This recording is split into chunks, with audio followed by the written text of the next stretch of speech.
How's it going, guys? My name is Stone and welcome to these reviews. Today I'm going to be talking about Steely Dan's fourth studio album, Katy Lied. Now, Steely Dan's run from 1972 to 1980 would be filled with incredible albums that hardly have any bad tracks. I mean, I can't think of any bad track by Steely Dan from that period off the top of my head.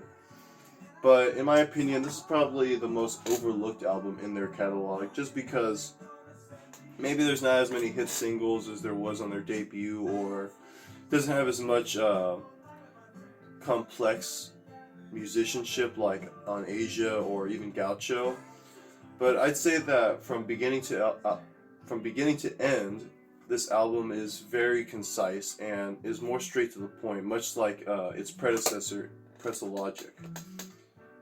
These songs perfectly combine the rock side of Steely Dan with the jazz side of Steely Dan. So, for someone who may only be familiar with their debut or a few hits, I'd say this is a great way to get into their jazzier side of Steely Dan, because this is where they, really start to incorporate that genre into their music.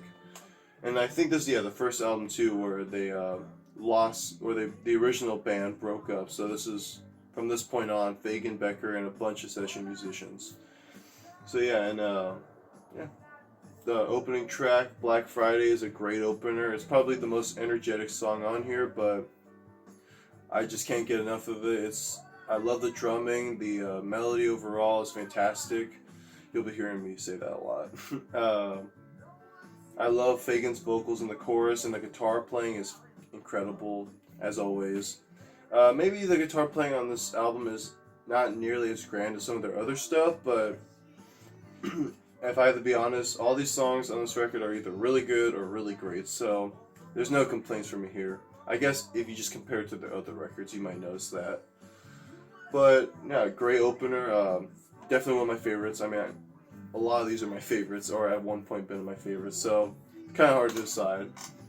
But its follow-up, Bad Sneakers, is also really good. It's not similar in any way. It's much more laid back and mellow, a little jazzier, and it's just such a beautiful song. I love the unique vocal melody by Fagen, and though it may take a few listens to get into it, I'm sure that once you do, guess the song, you'll fall in love with it like I did.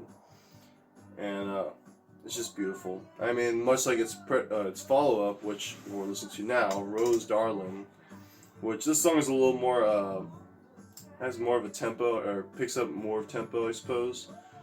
And for me, it reminds me of a nice sunny day. It's just such a beautiful, uplifting track. It makes me, just trying to sing it makes me very happy. It's just a very fun song to play on drums as well. A lot of these songs on the drums are incredible. As a drummer, I really like how simple, but I love how, I wouldn't say the drum fills are basic, but they really aren't nothing crazy, which for me go well with the pop sensibilities of this album. And this is a great example of that. And yeah, the guitar playing, as we hear now, as it comes to me, is really good as well. And yeah, the song is it's hard to choose a favorite, like I said, but I want to call all of them my favorite, and I instinctively want to say it for this one. But I mean, it kind of is. This is followed up by another favorite of mine, probably the song that I've grown a little sick of listening to just because I've heard it so many times, is Daddy Don't Live in That New York City No More. Now this song, I love playing this song on drums. I just love how the drums drive the song forward with a simple yet steady beat. But everything about this song is just so good and just so catchy, in my opinion. It's just I guess it's a very funky track, and I love the vocal performance. It's just such a fun song to sing to, much like all of these songs, in my opinion. Side 1 closes on Dr. Wu, which is, you could definitely argue, the best song on this album, or the most memorable in terms of its melody. A little simpler, but by no means a dull track. This is this is the first track I heard on this record, and it really blew me away. After hearing Asia, it sounds like something completely off of Asia, in my opinion. for my money, if they had kept that song till Asia, it would have made that album even more incredible than it already is. Because it totally fits that jazzy mood, but it has such character to it with a saxophone solo in the middle and in the end of the song. And I love how it just kind of goes crazy towards the end. Such a excellent way to close side one, and definitely one of the best songs by Steely Dan, if you ask me. Um, Side 2 opens up with Everyone's Gone to the Movies, which has somewhat of a Caribbean feel to it. And much like Daddy Don't Live in That City, Daddy Don't Live in That New York City no more. Uh, the drums are more steady and they just keep the beat going, though they sound very powerful with how, I guess, how they're mixed in the production of the song. And yeah, I really love the vocal performance yet again. Like, that chorus just kills me, in my opinion. Sure, the lyrics are a little raunchy, and I guess, I wouldn't say they're controversial. They're satirical, in the sense that it talks about a man named Mr. LePage, who shows kids adult films. It's just Steely Dan showing the dark side of their humor, and they're full of humor in their lyrics, which, I don't know.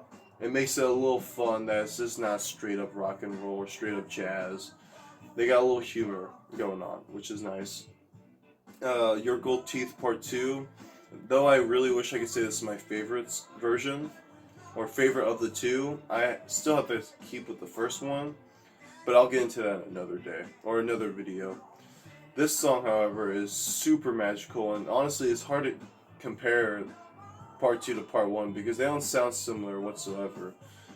And it's just, the song is probably the best song on side 2 in my opinion. If I had to pick one on side 2, but it's just it's a song you have to listen to for yourself and really experience because it provides such a jazzy, laid-back atmosphere that, I don't know, some Steely Dan songs maybe don't do as well as this song does. And yet again, the vocal performance is beautiful. I love how Fagan starts off a little quiet in the verses, but then picks it up with, I assume, Michael McDonald backing him up on the chorus. And it's just a killer track, one of my favorites. Oh, sorry. The next track, Chain Lightning, is a little bluesier, a little more simple compared to many of the tracks Steely Dan has done. It's not the most complex whatsoever. But I really love Fagan's performance on here. Though there's not a lot of singing going on, I really love the guitar playing and the drum fills that are going on in this track. I wouldn't say it's a jammy kind of song because I don't think Steely Dan were all about improvise or like jamming. They were more concise about how they wanted their song to flow, if that makes sense. So I guess just like the energy it has is very bombastic, to use that term again. And like I said, I like how it's a little bluesier compared to everything else, and probably the bluesiest thing Steely Dan has done, or at least on this record. Now the final two songs on this record, I had trouble getting into them for the longest time, much like Magical Mystery Tour. But more recently, I've really grown to appreciate them and fall in love with them, and really see how underrated they are in their catalog.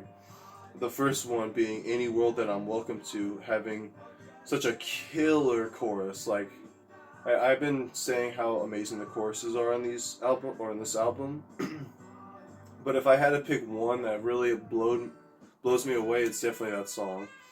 Especially when it changes keys in the later, or like towards the end of the song. That's when it really just fills me up with energy and just excitement, because it's just such a, I wouldn't say like a powerhouse of a track, but just the way it swings with, and just the melody overall, it's hard to talk bad about, if that makes sense. And then the final song on side 2, or the closer essentially, is Throw Back the Little Ones, which for a while it was a song that I could never really get into. I always found the vocal melody to be kind of strange, but over time I've really grown to love it and find myself singing it from time to time, especially either the verses or the chorus. They're both, I don't know, very different in the sense that you think the song's going one way upon first listen, but then it shifts this way and then it goes this way. You know, I mean, if you've heard the song, which I assume you might have. So, um, it's a great closer. I love how it kind of just ends with the piano by itself just playing. Really mysterious way to end the album, you might say.